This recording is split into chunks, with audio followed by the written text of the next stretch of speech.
For those who have joined us, welcome. We have a live poll going. The question is, what's your primary purpose of using Agile assessments? I think there's 4 choices. Is it for comparative value? Is it for the ability to focus? Or is it communicating of progress? Or the usual nota? None of the above. Yep. Also point out that this is our first ever LinkedIn live stream, so it's kind of the guinea pig session. Hopefully nothing goes wrong. I'm not sure if I know what all the buttons do, but not that one. Not that one. Not that one. Both have to turn our launch key. Yeah, that is the launch. So why don't we do intros of each other? All right. What do you know about me? Yeah, Andy. So I think that you are a pragmatic and accomplished Agile humanist that has 20 plus years of experience across a variety of corporate and startup environments. I also think that you're passionate about continual improvement and the joyful pursuit of high performance. And you have a role as a transformation coach with Agile Velocity. Yeah, I don't think I have anything to add. I had to emphasize the humanist part. We often forget that we do this to make the world of work great for the people in it, not just for the sake of work. That's awesome. Seth. So what can you say about me? Should I tell him about the Ben Franklin story? Yeah. No. I'll save that for later. So you're a product leader and you've specialized in bringing new innovative ideas to market. You've been at this for what, 15 plus years, working with large orgs as well as being part of several startups. And you're currently product manager for this thing called Path to Agility. That's Did I miss anything? No. I think the sketch artists have done an admirable job of getting us. Yes. So we're going to go through today and share with you why you need more than an Agile assessment. Bing! So we're going to go through an overview of the topics. As we go through each of these, we have about 15 minutes of discussion. If questions come up, drop them in the comments box. We plan on using the second half of this live stream to address those. We'll also share the recording for those who have registered. So let's start with, what do we mean by the assessments trap? Let's start with an all too typical scenario. In the absence of being able to demonstrate progress of, air quotes, the transformation to our business partners or executive sponsors, too often folks resort to reporting on the wrong things. How do you know if you're getting pulled into the trap? Well, if your assessments are comprehensive, that's an odd one. Think we're doing an AP Calc evaluation when people are still struggling with basic algebra. We're going to dive into each of these. The next thing, are you doing team level only? Are you looking at the subsystems, not the whole? Are you optimizing the wrong thing? Are you doing assessments that are Agile practice focused? In other words, are we doing the insert framework here right? And then finally, are your assessments disconnected from action? Think about a report card without guidance on what to do next. So let's dive into each of these. Spend a couple of minutes. Seth, which one do you want to grab? All right, let's go with the comprehensive. So comprehensive assessments emphasize low scores and cause survey fatigue. So what if you do an assessment and 75% of the categories on it are in the red, and you can see, well, those aren't good, right? Do you work on all those things? Do you focus on the low scores? I mean, one temptation is to do what you would do if you get a report card. You look at the lowest score and say, that's the area I need to improve. But unfortunately, if you have a comprehensive assessment, that approach won't really work in a lot of cases. Like, imagine a report card that you get back when you're a first grader and it shows you have a low score on like a doctoral dissertation or something, right?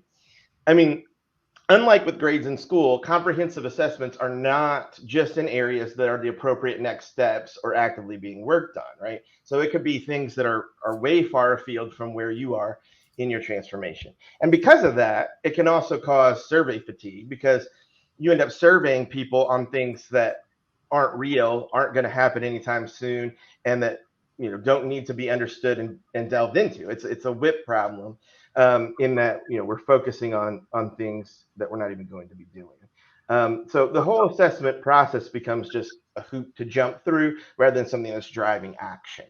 It's not to say that there isn't value in looking at the whole thing maybe at a high level, but spending that time really being targeted about what we're assessing and what we're doing.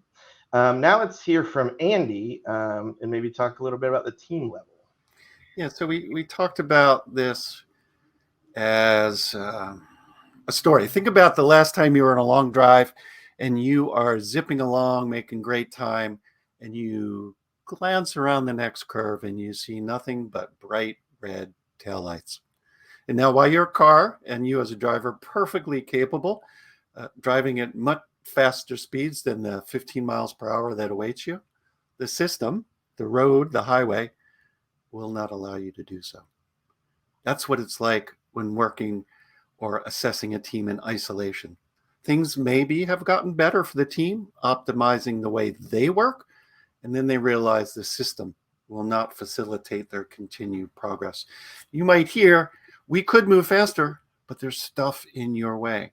So we have found that there's a ceiling to the impact one can expect from focusing on individual teams without looking at the external factors that impact them.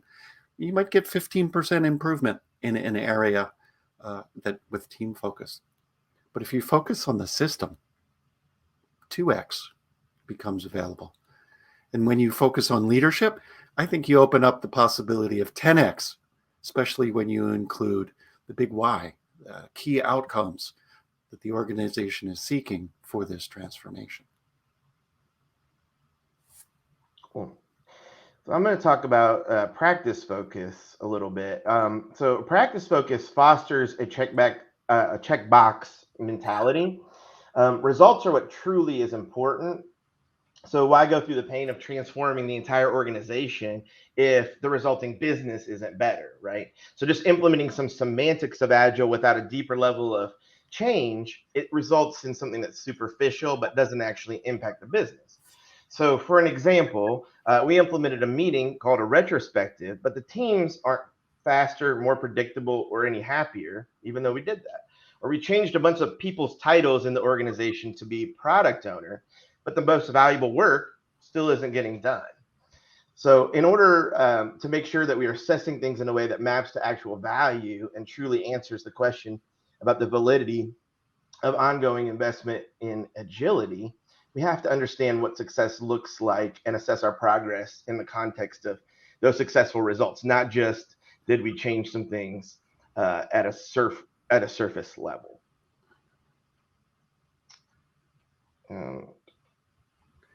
So many assessments tell you where you are. Some might include where you are compared to others, but in our experience, neither are particularly valuable. You need to know where you are in the context of where you might go next. And because every organization, every company, every system has its own unique situation, their starting points, their goals, the impediments, the risks, there's no one size fits all roadmap for their journey. In the complex environments that we work in, the key to success is experimentation. And so awareness that a fraction of your probes will prove any hypothesis about your change were right. Another third will turn up, well, that was an experiment, proved our hypothesis was false, and a third will tell you nothing. The key to making progress is rapid cycle time for your feedback loops.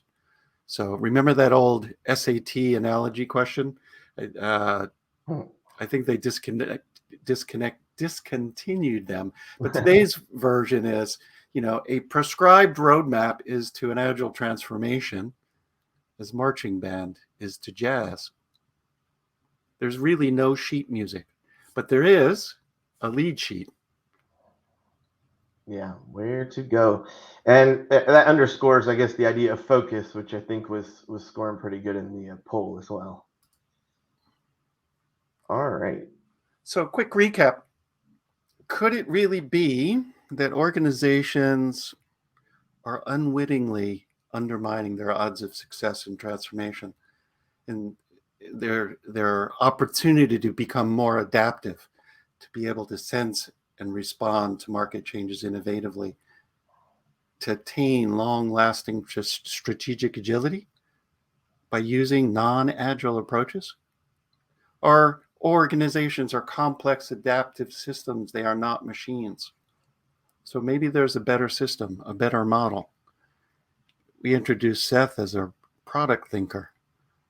Help us understand if there's a model out there that tells us where we are, how we can start our journey with a sense of direction, how we can begin to initiate and get feedback on micro nudges, small changes, more of this, less of that, rather than one big bang, and how we can use that to tell a story to our business partners and executive sponsors. I'm sure Seth has some ideas. Yeah, Andy, actually, I do. So the title of this presentation, Why You Need More Than an Agile Assessment. The traditional idea of an Agile assessment is flawed, but we do need to assess things, right? So how do we make the assessment a part of an effective Agile transformation effort? So with the Path to Agility, we use this transformation management process, and it starts with this evaluate step. And assessments can, of course, be a part of this. We can also use other metrics that exist outside of the more subjective versus objective measures. But there's just ways to evaluate and understand and get information about where we are and what's important. And then we need to be able to visualize and analyze that in a way that allows us to make decisions about priority and then take action. And then in those areas where we're taking action and putting effort, we should know what success looks like and continue to evaluate. And that creates a continuous improvement process. And of course, the Path to Agility has a lot of guidance around the pieces and parts of a transformation, how they fit together, that you can evaluate in the context of. And there's also a lot of great metrics and real world things that you can do to evaluate those things as well. But remember, I mean, to be successful in any initiative, you need to limit WIP. And so you need to do that from an assessment perspective as well. And you need to limit WIP on the actions you're taking as a result of those assessments. Just to give you an example of walking through a process like this, let's say, you decide that you want to focus on employee engagement and team empowerment is something that's within that, right? And so you're starting with some objectives in mind that aren't just semantic, they're actually making you a better business. So you evaluate where you are with team empowerment, and then you see the different pieces and parts of that and how you're doing, and things bubble to the top, like making sure leadership is prepared for the shift where the teams are empowered and the delegation of tasks happens in a different way. Then you take some actions because you know that you need to prepare leadership for that. And once you do that, you can evaluate how are we doing now, how has that helped with team empowerment, and decide where to focus next based on how the needle is moving on those things. So speaking of deciding where to focus, Andy's going to talk to us about the business outcomes from Path to Agility and how they can help drive that focus. Thanks, Seth. I just want to re-mention that if questions have popped up in your brain so far, go ahead and put them in the comments area. And after a couple more minutes, we'll begin to dive into those and address them. I don't think anybody here has started an Agile change journey for the sake of just doing Agile. There's a reason behind it, and we have found it useful in our practices to start the conversation of, why are you doing this? Based on these 9 possibilities that are on the screen. Each one of these things is something that our business partners, our executive sponsors should care about, and they can be used to build the big why behind the transformation. And sorry, you can't do all 9 at once. As Seth said, limit your whip. So we coach to narrow down to 2-3 topics tops for the year, and then implement key measures and use them as a feedback loop to navigate your journey. Each one of these has quantitative and qualitative measures available. Some are leading, some are lagging.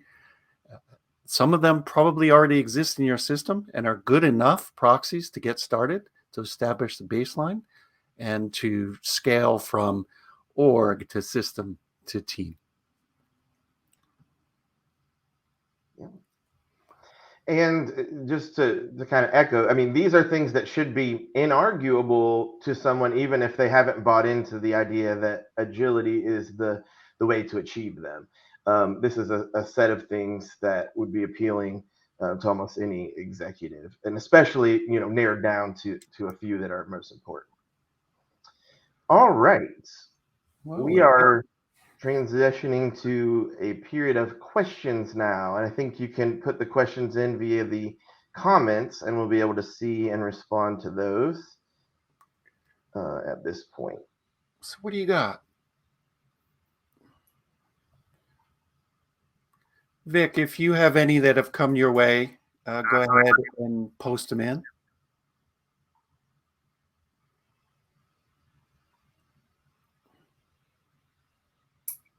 Some of the things that we've heard asked is, okay, that comprehensive thing. How do you avoid being too comprehensive?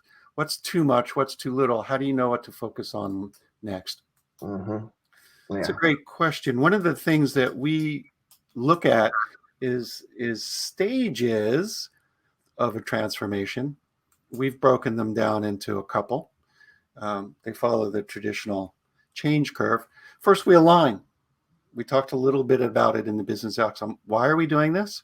So we align on the purpose behind the transformation. There's a learning stage, and then there's another stage: predict, accelerate, adapt. What we do is we start with where the org, getting some feedback, and narrow to the first couple of stages of the transformation. We don't go, as Seth said, if they're beginning the transformation, we don't quiz them on PhD level stuff. Let's talk about alignment, learning, and predictability as a starting point. And that typically, those three stages are usually enough to show areas of opportunity and strength, and use them combined with an overlay of what will really move the needle potentially on those key 2 to 3 business outcomes. That's what you focus on next. And then you inspect and adapt.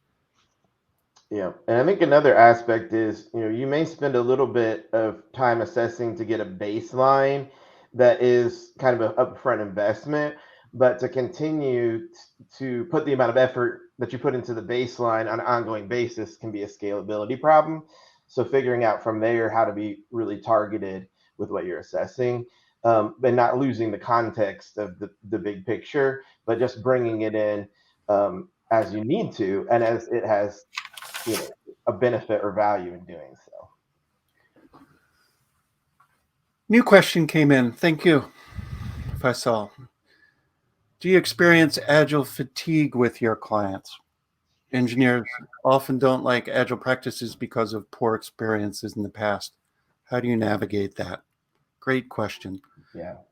Our experience has been similar. We certainly come across groups, technical groups, business groups that have been going through superficial motions of any particular framework, but really not improving. And that's where the fatigue comes from. And so what we try to highlight is, great, you're going through the motions, but you're not achieving the promise of agility. So where's the next spot to go? Seth, you talked about retrospectives. Did we check the box? Yep, we have them every 2 weeks for 15 minutes. 15 minutes? We maybe have some suggestions about that. Do you have people in the roles? Are you doing the ceremonies in the best way? And all this stuff comes out of evaluations, assessments at the team, at the system. Is leadership supporting the mindsets and the organization around value appropriately? So your question, Faisal, is we try to use those assessments to expose where there's opportunities to do these practices better. Oftentimes, we don't use the A word. We don't use the S word. We just do agnostic inquiry. Do the teams have all the roles and skills necessary? Are they relatively stable? Do the teams of teams interact in a way that improves flow efficiency rather than handoffs? And does leadership provide high enough strategic directives so that the teams can focus, the system can focus without constant changing priorities? The lack of all those things, the lack of cross-functional teams, the lack of system coordination, the lack of the ability to focus, those are the things that cause the fatigue in our experience, not, oh, I've got a stand-up meeting.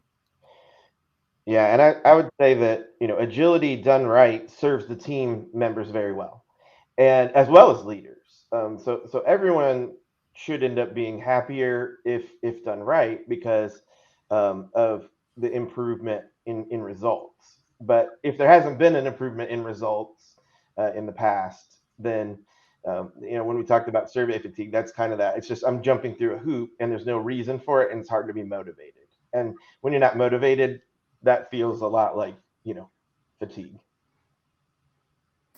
Keep the questions coming.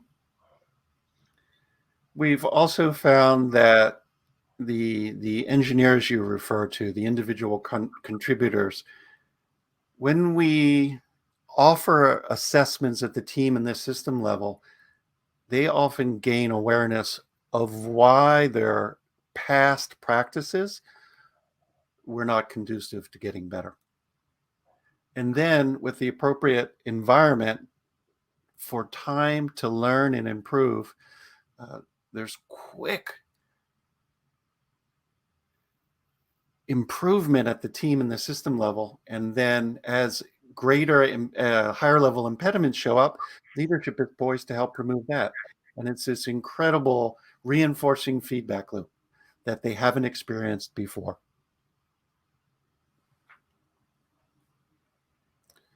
What other question? Dave's put one in before we answer Vic's. You want to go ahead and read it, Seth? Yeah. What are some suggestions for looking at the systems surrounding the team?